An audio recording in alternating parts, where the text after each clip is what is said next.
to pray, Father God, sa oras na ito, Panginoon, sa iyong gawain, Panginoon, on this daily devotion. I pray, Lord, hallelujah, sa pangalan ng Panginoon Kristo, na ikaw po ang manguna at gumabay sa bawat isa sa amin sa pag-aaral ng iyong salita. Today, maintindihan namin, Panginoon, ang katotohanan, Panginoon. Hallelujah, the privilege you have given to us, Lord, na magamit para sa iyong kaharian. So, Father God, make us worthy, Lord, and make us forever loyal, faithful to you, Lord. Hindi sa sarili naming lakas, kundi sa sarili mong kapangyarihan, hindi sa aming salita, kundi sa iyong mga salita. Lord, tunay nga, Panginoon, sa lahat ng bagay na nangyayari sa aming buhay, maluwalhati ka namin, Panginoon. Thank you, Father. Bless these people who faithfully listen and hear for your word, O God. I pray, Lord, in the mighty name of Jesus, kung gaano sila ka-excited, ka-eager na makinig sa iyong salita, I pray, Lord, that you will shower them with your loving kindness. So, Lord, you honor your word, you honor your promises. So right now, we claim them, O God, for your glory. In Jesus' mighty name, amen and amen. Palakpakan po natin ang Panginoon. Glory to God. We are on the last part ng tinatawag nating Romans chapter 11. Hallelujah. So in Romans chapter 11, makikita natin yung huling bahagi. Alam natin, mga kapatid, na from the start pinaalam sa atin ni Pablo yung kanyang sama ng loob, yung kanyang kalungkutan dahil sa nangyari sa Israel. And until now, yung katigasan ng ulo ng Israel, no? Until now, he is under attack of the enemies. Sabi nga sa balita, ang Iran, even Iraq, ang Syria, lahat ng halos na katabi, pati ang Palestine, lahat ay gusto na magkaisa para ibaksak. Ang laging sinasabi ng kalaban na hindi sila titigil hanggat hindi nabubura ang Israel sa mundong ito. Hallelujah. God has proven His power. And let's pray that this is the moment that the Israel will be enlightened about the truth of God and Jesus Christ, our Lord and Messiah. Hallelujah. Kaya sabi niya, tinakwil ba tayo ng Diyos? No, hindi tayo tinakwil ng Diyos. Hindi tinakwil ng Diyos ang Israel. Ginamit niya pa nga si Pablo na isang Israelita upang ang salita niya ay makarating sa atin. No one can understand the mind of God. Kaya sa umagang ito, ang pag-uusapan natin is the reasons. What are the reasons to praise God in relationship to the experience, to the knowledge that Paul learned from God? So, nakita natin ang book of Romans, mga kapatid, na mula sa simula hanggang sa kasalukuyan, nakikita natin that the mind of God is above our knowledge. Napakalayo. As high as the heaven is from the earth, so high is the mind, the knowledge of our God. When we thought we know anything, we know everything, nakikita natin na marami pa, hallelujah, tayong dapat malaman patungkol sa Diyos. Hallelujah.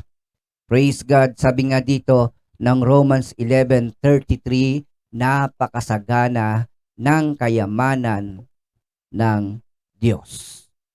Di matarok ang kayamanan, karunungan at kaalaman ng Diyos. Hindi malirip ang kanyang mga panukala at pamamaraan. Mga kapatid, sabi nga natin, kapag tayo nananalangin, tayo na rin nagsasadya sa Diyos kung anong gagawin niya. Pinipilit natin yung gusto natin. Pinipilit natin yung pamamaraan natin. Sometimes, God allows that so that we will see the difference between His wisdom and our own knowledge. We are limited. Limited tayo ng ating nakikita, nararamdaman, while God is beyond our emotion and feelings. God is beyond this world, beyond time, no? He knows already the end, which is wala siyang end, and He knows the beginning, na hindi naman talaga siya nagsimula. Ibig sabihin, He existed before the beginning, and He still existed even till the end. So, ganyan ang Diyos natin.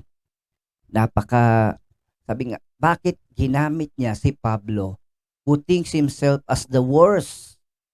Bakit ginamit niya ang katigasan ng ulo ni Pablo upang ang iglesia ay mapilitang sumunod sa paghayo? Sapagkat sinabi ni Lord, kayo ang mga saksi ko sa Acts chapter 1 verse 8. Kaya sabi nga, huwag kayong umalis hanggat hindi nyo natatanggap ang banal na espiritu. Nang tinanggap nila ang banal na espiritu, hindi sila nagiwahiwalay, nagsama-sama sila. And because of that, pumasok si Saulo, at yung katigasan ng ulo ni Saulo, yung kabulagan niya sa kanyang pagiging panatiko sa reliyong Judaism, ayun, ginamit ng Diyos, nagkalat ang mga mananampalataya, at dahil doon, kumalat din ang mabuting balita sa iba't ibang panig ng mundo. Hallelujah. So everything, whether it is good or bad, lahat yun ginagamit ng Panginoon. Kaya yun yung wisdom ni Lord eh. Walang nasasayang. There is no accident with God. Hallelujah.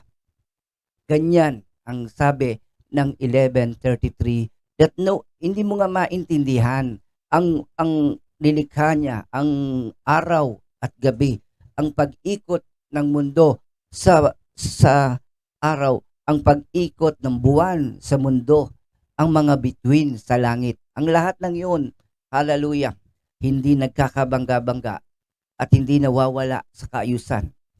Hallelujah. Andoon yung karunungan na tunay nga hindi masyadong malayo, hindi masyadong malapit. In astronomy nga po mga kapatid, kung nadagdagan ng sobra ang percentage ng oxygen sa mundong ito, masusunog, matutupok ang mundong ito. Kung tayo ay masyadong malayo sa araw, magiging malamig naman ang ating planeta. So, nakita niyo po, lahat ay puno ng karunungan. Hallelujah. Kaya sabi dito, 11:34, sino nakakaalam sa pag-iisip ng Panginoon? O sino ang naging tagapayo niya? Wala. Wala nakakaalam sa pag-iisip ng Panginoon, at wala sa tinatanong kung ano ang kanyang gagawin, sapagkat siya ay puno ng karunungan, puno ng kaalaman. Hallelujah. Palakpakan natin ang Panginoon. Glory to Jesus. Yung katawan na nga lang natin mula ulo hanggang paa. No? Hallelujah. Nakita nyo? Praise the Lord for that. Sabi nga natin, may mabahagi tayo ng katawan na if you are going to check them, napaka-detalyado, may maliliit na ugat katulad ng mata, no? And then may mga bahagi tayo ng katawan na hindi natutulog. Kahit tulog tayo, nagtatrabaho sila kahit tulog tayo. So, everything mula sa ating katawan hanggang sa ating pang-araw-araw, hanggang sa ating mga pangarap, ang Diyos ay nakaangat sa karunungan. Kaya nga, marapat lamang na siya pagtiwalaan natin sa buhay natin. Huwag natin labanan ng Diyos sa kanyang kalooban, sapagkat siya ang may likha sa atin, at ikalawa, sabi nga natin, alam niya ang mabuti sa atin. Why do we need to praise the Lord? Siyempre, unang-una, God's wisdom and knowledge. Punong-puno talaga siya ng karunungan. Even yung ating pagkatanggap sa Panginoon, yung ating paglapit sa Panginoon. So sabi nga, naligtas tayo sa tamang panahon, hindi huli, hindi masyadong maaga. Kaya nga sabi nga dito, napakalalim ng kanyang karunungan, at ang kanyang pamamaraan ay beyond sa ating pagkaintindi. Sabi nga natin, ah, ito gusto natin, but the Lord has a better way, no? We thought this is the best, but God has the best way for us. Maging nga sa pagpili ng partners, makita mo lang ang isang tao, ito na ang mahal ko, ito na ang pag-ibig ko, ito na ang forever ko. But hindi mo alam may mas mabuti, no? Hindi ko sinasabing may mas mabuti, hindi tayo pare-pareho. Sapagkat sabi nga, bawat isa ay naiiba. Ang bawat tao ay naiiba kumpara sa iba, no? We have different kinds of characters. We have different kinds of personality. Ay iiba lahat. Pero sa kabila noon, hallelujah, there is a creation of God na tunay nga, tanging ikaw lang makagagawa sa buhay na yon, no? Hallelujah. Kung paano ang mga magsasaka para sa ating food supply, no? Kung paano ang mga manufacturing companies para sa ating damit at sa lahat ng ating pangangailangan. So, bawat isa ay merong contribution, no? Bawat isa, sabi nga natin, katulad na lang ng mga driver, katulad na lang ng mga doktor, they have purpose, no? Isipin mo kung lahat ay doktor, isipin mo kung lahat ay driver, isipin mo kung lahat ay guro. Paano, napakagulo ng mundong ito. And God put order in this world. Kahit nga sa kaligtasan, mga kapatid. And I know what is happening is in Israel right now, na nakakalungkot that mostly media people, all the media people, international, are condemning. Nakikita nila yung airstrike, pero hindi nila nakikita yung 3,000, more than 3,000 rockets na lumilipad papuntang Israel. Ang pinakikita nila ay yung mga napahamak, namatay. For your information, bago po magpakawala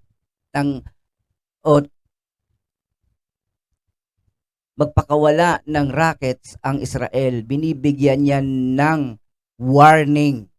Alam na nila kung saan babaksak ang mga airstrikes na yan. Nakita niyo po yung media building na sila sabi na pag-aari ng AP, no? In Al Jazeera, kapatid, walang namatay na reporter. Why? Kasi they are informed na wawasakin ang mga building na yon. It is the nature of the Palestinian people na gamitin ang mga civilian, pati bata, para mag-raise ng anger against Israel. Ipinakikita talaga nila na napapahamak ang mga bata. Pero i-imagine niyo, isipin niyo mabuti, kapatid, bakit ganun? Sabi nga natin, kung walang warning, mas marami ang namatay. And the only place na kung saan ang tinitira ng Israel ay yung mga lugar na gamit ng Hamas terrorist group. Hallelujah. Mga kapatid, ganyan-ganyan ang nangyari sa Panginoon. They are against the chosen of God. But we, as Christian, we must stand with the chosen people of the Lord.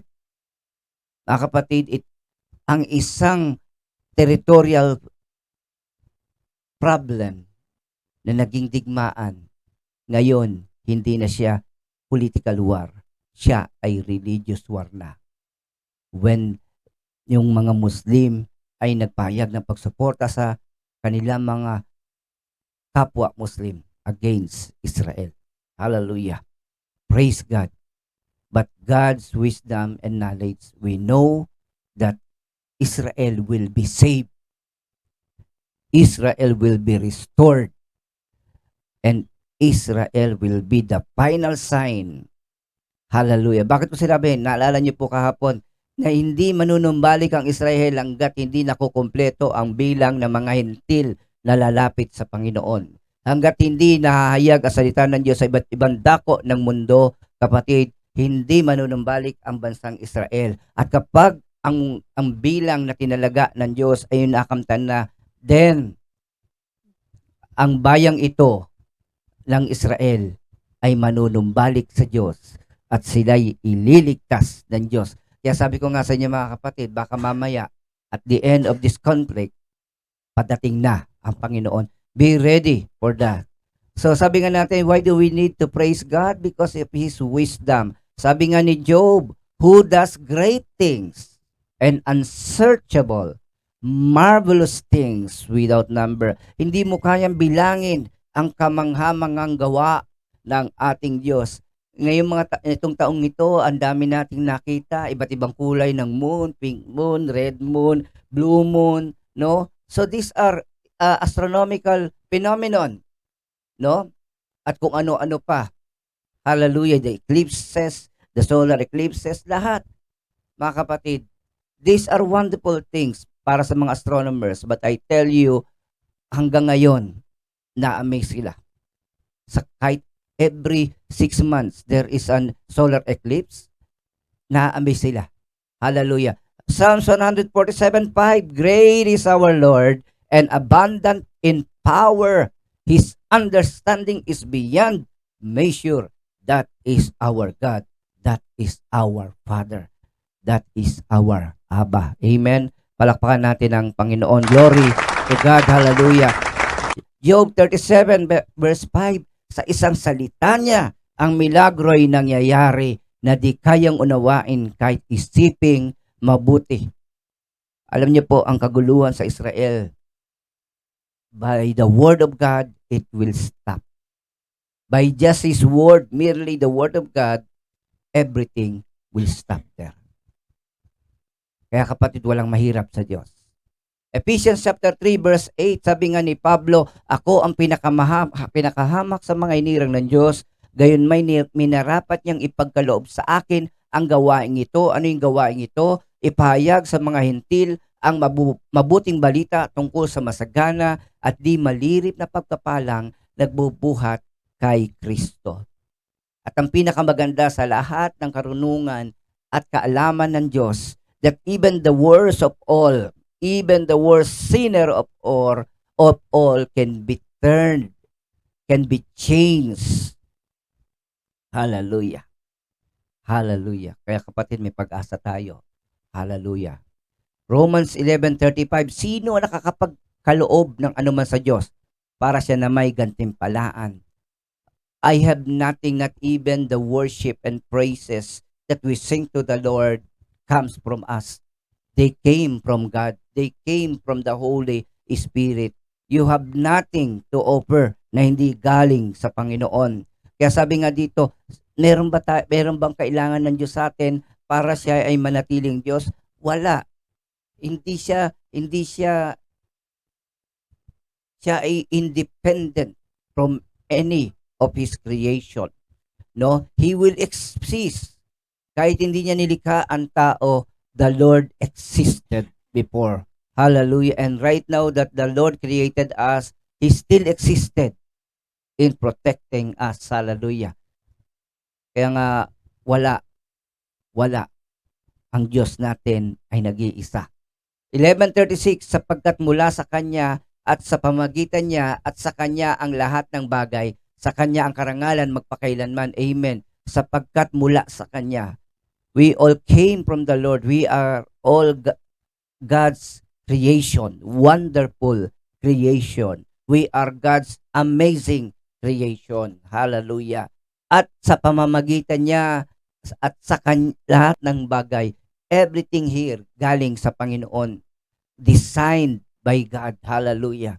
Tunay nga nag-e-exist yan for His purpose. So, yan po ang karunungan at kaalaman ng ating Diyos. Not even the smallest insect. Lahat ng nilikha ng Diyos, kahit langgam, ay may purpose at may miracle na nakikita. Hallelujah. Number 2, God is the creator and He owns everything. God owns me. God owns you. At dahil tayo ay sa Kanya, God protected us. God is responsible for our well-being. Hallelujah. And then number 3, why do we need to praise the Lord? Other than God created everything, but God sustains everything. no? Ang mundo, ang araw, lahat, ang buhay natin, ang ating pang-araw-araw, everything, hallelujah, ay ayon sa disenyo ng Panginoon. Hallelujah. If God will stop doing His work within just a second or a minute, no? Ano ibig sabihin? Na lahat ng creation ni God magi-stop. Okay? Yung magi-stop yung katawan mo, yung hangin sa mundong ito ay mawawala o titigil ang mundo sa pag-ikot, no? Maging ang araw ay mawawala ang kanya liwanag. In just a minute, it will have a very big effect. Hallelujah. Imagine natin, hindi umaabsent ng araw, hindi tumitigil ang pag-ikot ng mundo. Dahil ang pag-ikot ng mundo at ang pagsikat ng ang liwanag ng araw ay kailangan ng lahat dito sa mundong ito. And only God sustains everything. My life, your Christian life, hallelujah, your spiritual life, they are all dependent to the Lord. Amen. Palakpakan natin ang Panginoon. Hallelujah. Imagine God is worthy to be worshipped, to be praised. Sabi dito, sino ang makapagkakaloob ng anuman sa Diyos para siya na may gantimpalaan? Wala tayong ginawa para tayo ay magbigay na isang bagay na hindi galing sa Diyos. Everything comes from God.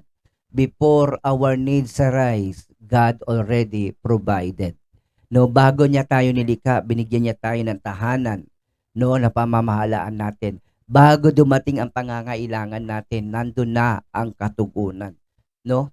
So, nakikita niyo mga kapatid ang kapangyarihan ng Diyos. Sabi nga ng Job 21:22, will any teach God knowledge, seeing that He judges those who are on high? No, walang nagturo sa Diyos. Hallelujah. Walang nagturo sa Panginoon at ang kanyang kapangyarihan at kalooban ay tunay na matuwid. Hallelujah. Romans 11:36, sapagkat mula sa Kanya at sa pamamagitan niya at sa Kanya ang lahat ng bagay, sa Kanya ang karangalan, magpakailanman. Amen. Sabi nga ng 1 Chronicles 29:12, both riches and honor come from you, and you rule over all. In your hand are power and might, and in your hand is to make great and to give strength to all. Ganda, no? So, 1 Chronicles 29 verse 12 says, both riches and honor come from you, Yahweh, from God, and you rule over all. In your hand are power and might, and in your hand it is to make great and to give strength to all. Hallelujah. Sabi nga ni Pablo, for by Him all things were created in heaven and on earth, visible and invisible, whether thrones or dominions, or rulers or authorities, all things were created through Him and for Him. That is our God. Hallelujah. 1 Peter chapter 4 verse 11, whoever speaks as one who speaks oracle of God. Ibig sabihin, kung may mangaral ka sa salita ng Diyos, sa pamagitan ng Panginoon na nangungusap sa iyo. Whoever serves as one who serves by the strength that God supplies. Kung ikaw ay maglingkod ka mula sa kalakasan na binibigay ng Diyos. Bakit? Hallelujah. Do not think the message, the word belongs, sabi nga, you own them. No, we are just God's channel of information, of knowledge and power. Tayo'y daluyan lamang ng kanyang karunungan, kapangyarihan, pagpapagaling. Kaya nga bakit daw, in order that in everything God may be glorified through Jesus Christ. So, when we do it for the Lord, hallelujah, we glorify God. To Him belong glory and dominion forever and ever. Amen. So, ulitin ko, why do we need to praise the Lord? Number one, we are amazed of His wisdom and knowledge. Even our lives shows God's wisdom and knowledge. No, hallelujah. Number two, He is the creator and He owns everything. Alam niyo ba, kapag ang puno, lahat ng puno, ang kanyang sanga ay pataas at pag tinatamaan ng hangin, para ko nakikita mga kamay na nagpupuri sa Diyos. At number three, He sustains everything. We are not surviving, brothers and sisters. We will triumph in the Lord. We will triumph until the end of this world because of Jesus Christ. Kapatid, minsan ko lang tinanong, are we surviving? But the truth is, we already have the victory. Are you a victor of the Lord? Are you the champion of God? I-claim nyo nga sa oras ito that until the end of this world, we will come out victorious. Come on, claim it, claim it. I-post dyan sa inyong mga comment, sa comment section. Declare your victory. Declare that God won all your spiritual battle.